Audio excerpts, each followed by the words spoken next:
Il a marqué derrière moi là, un but contre le Racing. Ensuite, c'était un petit peu moins bien. Il était souvent remplaçant. Il est de retour à Lens. On voit tout cela avec Philippe Houy, alors que Didier Sénac, lui, a fait le chemin inverse de Lens à Bordeaux. Philippe Houy.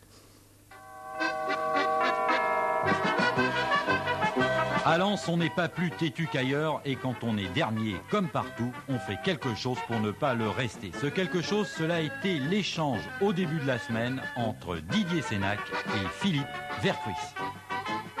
Dans notre situation, il fallait faire quelque chose. Les dirigeants, ils ont longtemps réfléchi. Et je crois avec Philippe Vercruys, on peut avoir surtout un petit déclic qu'on a attendu depuis longtemps. C'est vrai que l'équipe il a déjà bien réagi à Nice, mais je pense qu'avec Philippe, on peut faire encore mieux. Nous sommes tous conscients que nous sommes dans une position assez délicate et il faudra tous ensemble faire beaucoup d'efforts pour remonter quelques places dans ce classement. Ça a été dur de rester sur le banc des remplaçants à Bordeaux? Oui, c'est dur parce que quelquefois on a le sentiment qu'on pourrait jouer et on est toujours tributaire d'un choix, le choix de l'entraîneur. Donc c'est vrai que c'est difficile de rester sur un banc. L'avantage pour les Lensois, c'est qu'avec Philippe Vercruys, ils savent au moins où ils vont. Pour lui, pas question d'intégration. Il a été à Lens pendant 7 ans. C'est là qu'il a été formé et c'est là qu'il est devenu international. Son transfert à Bordeaux devait en faire une vedette. Malheureusement, si tout s'est plutôt bien passé les 6 premiers mois, le reste, il l'a vécu du banc des remplaçants. À Bordeaux, il vaut mieux ne pas laisser sa place trop longtemps, même pour une blessure, ce qui a été son cas. Et puis, le début de cette saison a été encore plus déprimant pour lui. Il n'a pas eu l'occasion de regagner sa place chez les Girondins. Il n'a disputé qu'un match en entier, justement contre Lens, à Bollaert.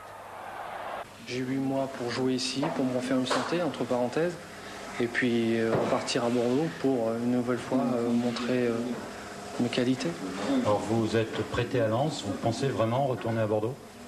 Absolument, puisqu'il me reste un an de contrat. Je crois que entre nous, dirigeants et moi-même, bordelais, tout a été mis au point, tout est mis d'accord pour que je revienne à Bordeaux l'année prochaine. Récupérer Vercruys, c'est la garantie que les choses iront mieux devant. Mais laisser partir Sénac en échange, cela pourrait déstabiliser la défense qui n'en a pas vraiment besoin.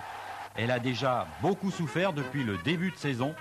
Et sans son stopper habituel, Joachim Marx devra réussir un nouveau coup de poker avec un jeune qui a appris le métier dans l'ombre de Didier. Sénac, on a déjà placé sur la liste de transfert mois de juin. Ça veut dire que déjà pendant les vacances, on a eu un remplaçant pour lui. Je pense que Jean-Guy Wallem, il a bien déjà tenu sa rôle pendant que DJ était blessé ou suspendu. Et je pense qu'on ne prend pas trop de risques. Deuxième départ donc pour Lens, avec peut-être au bout la sortie du tunnel. Et pour Philippe Vercruys, pourquoi pas, un retour en bleu, blanc, rouge.